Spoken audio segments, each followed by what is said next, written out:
'బ్యాంబీ the reckoning' 1 hour 20 minutes run time ఉన్న ఈ movie end cards పోను 1 అవర్ 15 మినిట్స్ ఉంటుంది. ఈ మూవీ ఎలా ఉందో తెలుసుకోబోయే ముందుగా మా ఛానల్‌కి ఎవరైనా కొత్తగా వచ్చినట్లయితే సబ్స్క్రైబ్ అయితే చేసుకోండి. మూవీ ఎలా ఉందంటే నాకైతే పర్లేదనిపించిందండి. ఒకసారి అయితే ఖచ్చితంగా ట్రై చేయొచ్చు. స్టోరీ లైన్ ఏంటంటే ఒక ఆవిడ తన కొడుకుని పిలుచుకొని తన తండ్రి దగ్గరికి వెళ్తూ ఉంటుంది. వెళ్తున్న దారి మధ్యలో ఒక జింక వాళ్ళపైన అటాక్ చేస్తుంది. వాళ్ళపైన ఎందుకు అటాక్ చేసింది? వాళ్ళని ఎందుకు చంపాలనుకుంటున్నది అనేది మిగతా స్టోరీ. ఈ మూవీ ఒక బ్రిటిష్ ఇండిపెండెంట్ ఫిల్మ్‌గా తీశారు. మూవీ మొత్తం ఒక నైట్‌లోనే జరుగుతుంది. సర్వైవల్ థ్రిల్లర్‌గా.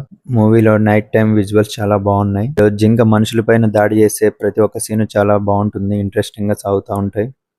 ఆ జింక ఎందుకు ఆ ఫ్యామిలీ పైన అటాక్ చేస్తుంది? ఎందుకని వాళ్ళని చంపుతుంది? అనే బ్యాక్ స్టోరీ కూడా యానిమేషన్ రూపంలో స్టార్టింగ్‌లోనే బాగా ఎక్స్‌ప్లెయిన్ చేశారు. మూవీలో జింక కార్‌ని చేస్ చేసే సీన్ ఒకటుంటుంది. సీన్ అయితే చాలా బాగుంటుంది. కానీ జింక యొక్క విజువల్స్ అనేటివి అంతగా ఆకట్టుకోవు.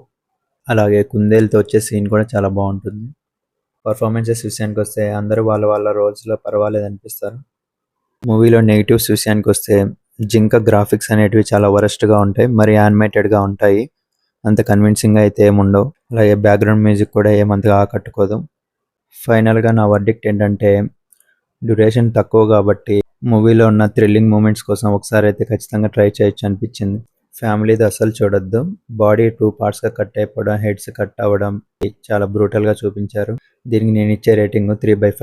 మీకు గాని నా రివ్యూ నచ్చినట్లయితే లైక్ చేయండి, షేర్ చేయండి, అలాగే సబ్స్క్రైబ్ చేసుకోండి. Thank you.